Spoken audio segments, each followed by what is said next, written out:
right now, it shows in a big study we did, it's submitted at Nature, there's a big scientific paper with 500 people, and it says they compared it to meditation and mindfulness.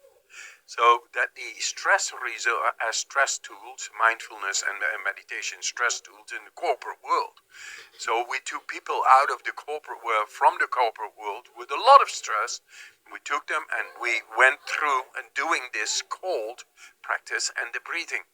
And it shows that it is able to make this ruminating through the stress of daily life and having to perform and compete constantly, very high up, the price house water coopers people.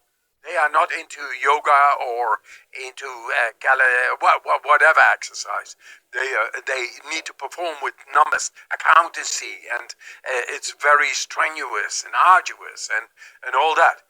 They did this, and they compared thus the meditation and the mindfulness with this, and it showed that this is generating much more stress resilience, much higher cognitive awareness, and less stress experience, and beyond all, much more trust in each other. Interoceptive being, they just had these feelings, and they expressed it. 500 people. What I want to say with that, this running, which I had, a lot of people have, and it is not just thinking, it is related to the central nervous system. And the stress accumulates in biochemistry that is wrong, by which we have no control over it, and that is anxiety. And now we have the ability to make it go away. The cold did it for me. Then I started to do the breathing, because I found out in the cold, if I do a slower breathing, deeply, I'm able to stay longer in icy water. Yes. And those were the findings. This is almost 50 years ago. And now, and then I started to cultivate, hey, if that happens in the water, what happens when I do it out of the water at home? And I did it. And then I saw all the chakras, all what I have been reading for the first time. I saw it all. But that's not the goal. The goal is the soul. Goal is God's providence. To be direct here, past the chatterbox. And how to surrender. How to let go. How to not think, but be. And there you automatically, naturally, from there, you come into your purpose. Yeah. And this podcast is on purpose.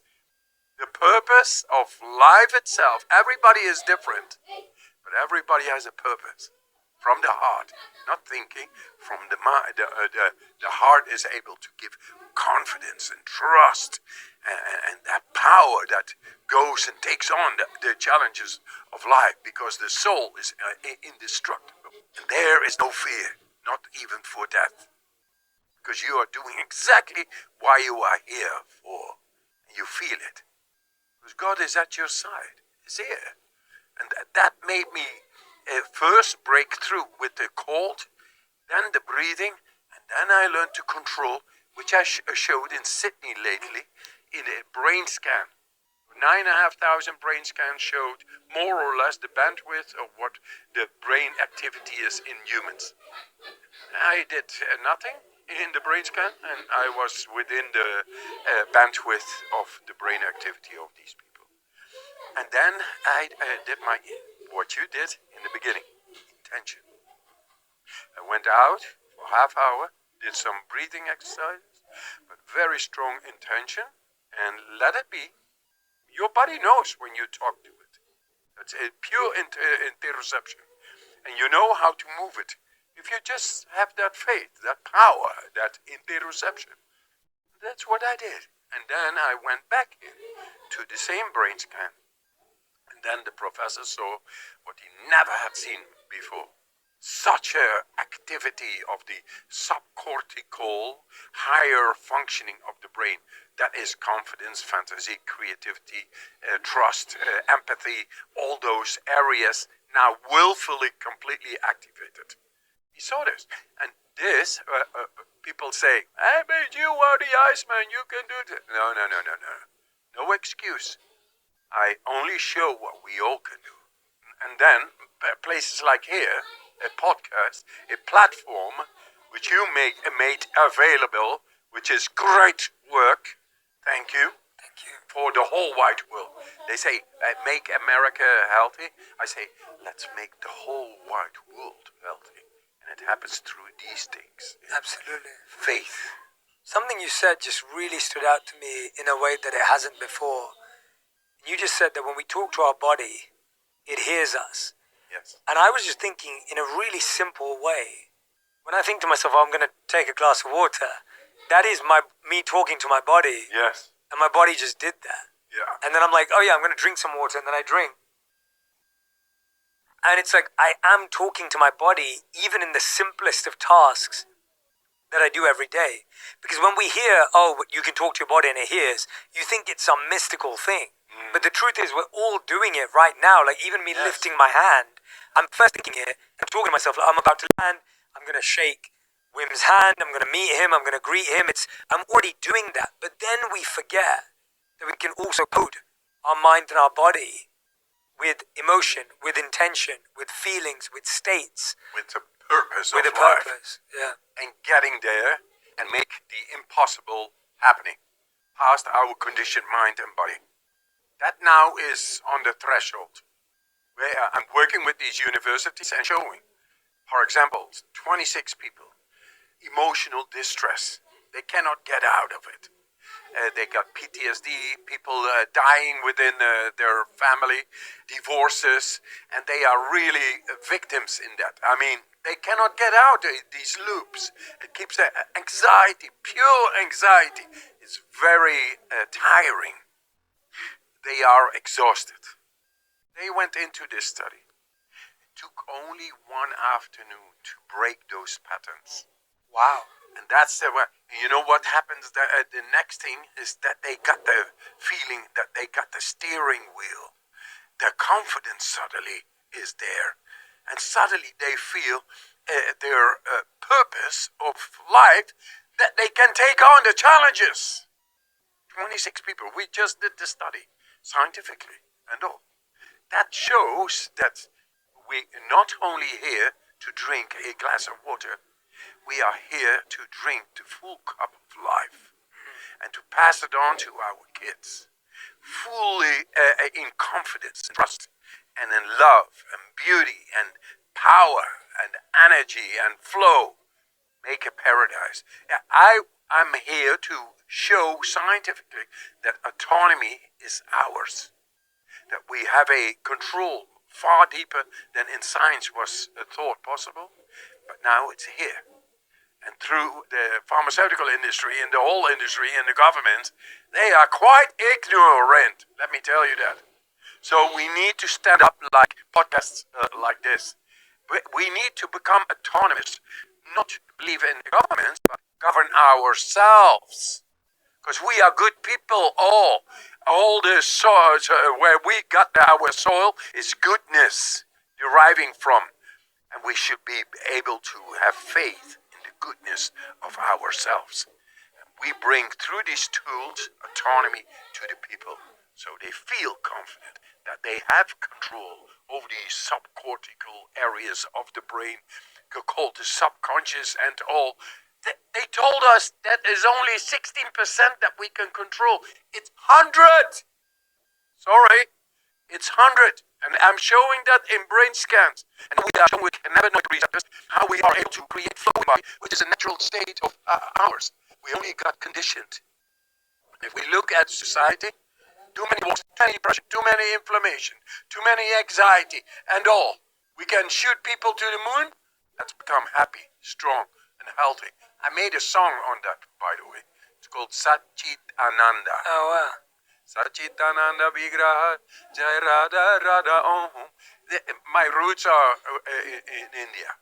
Do you practice mantra meditation as well? Like as you were just singing and chanting right I now? did a lot of that. Yeah. Well, But now, mantras, the repetitive, citing sounds, I'm singing. Yeah. All day should be meditation. Yes.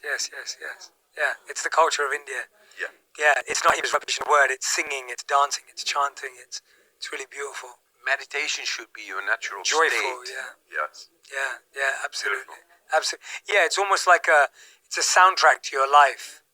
That's how I think about it when I think about mantra meditation. It's almost like you're listening to a soundtrack, but the soundtrack's within your own heart and consciousness. Yeah. And that repeated is kind of creating the rhythm of your life. Yeah. If you sing, you love it. Yeah.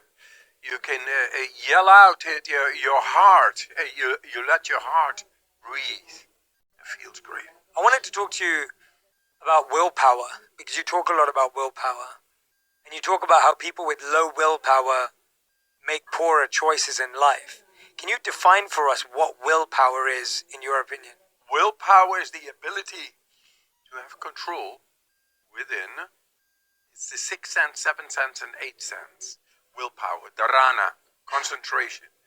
If I stay 1 hour in icy water, I need dharana, I need concentration, I need to control my core body temperature, to control the nervous system while I'm in this very stressful environment. And stay there. This is willfully connecting, and that makes my body strong. So anytime I need to concentrate using that connection with my central nervous system, which I exercised in cold water, and it doesn't need an hour. It only needs you adapting. Adapting is 2-3 minutes. Then you are naturally connected with your central nervous system, which is the instrument of the willpower. You just need to learn to connect. Don't make it too complicated in yourself, because it hasn't got to do anything with your thinking. It's taking on the challenge, and your body adapts. Doesn't matter what it is, heat, cold, stress on the stage, it doesn't matter. If you learn to take on, instead of ruminating about it, you go into it, because you have control over the central nervous system, which is a connection of the prefrontal cortex, and the central nervous system is everywhere, and it adapts. How far do you want to go? I tell people. Yeah. If I get people motivated, last time I went on the Kilimanjaro in shorts, it was with a man who was 76 years old. 76. He had no experience in climbing.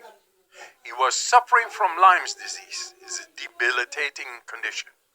And he had to go in shorts. And he wanted to do this in record time, what young people cannot do. So, and I looked in his eyes, and I saw connection.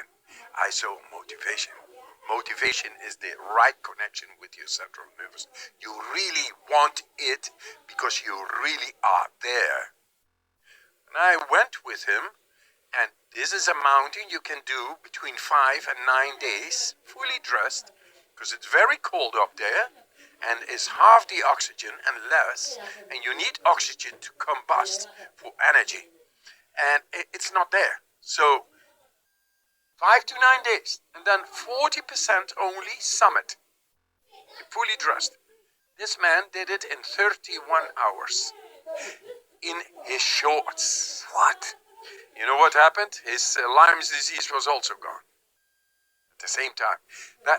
What is willpower? It's there. Do you got it? Do you really want it? It's there, and it's not complicated. Wow. And you can test it, that it is able to go way past what you think you can do. And it takes a half hour. Just try this out. We simplified these techniques so to make it a usable tool. Then it's only a matter of choice. What do you want with it? Because you will be able, as you should, owning your own mind and body in its full splendor. Wim, you've done so many difficult, challenging things. You encourage people to do them with you as well. What's the hardest thing you believe you've ever overcome? Wow. At a certain moment, I could do a world record every day. You know, you get your body ready, huh? and the connection is in the flow. Every day you can run a marathon barefoot outside in the snow, or stay 2 hours in icy water, do crazy stuff. And at a certain moment, I was thinking to myself, actually, I don't want some ridiculous new challenge showing. I showed enough.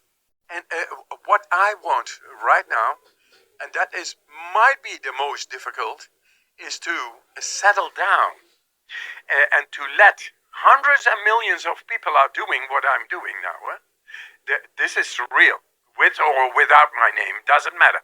I started this. This is my mission. My mother told me to do this and to be a missionary. I did it. I got to the Catholic Church itself, as departments of the Catholic Church, the best of them. They came to their mothers in peace.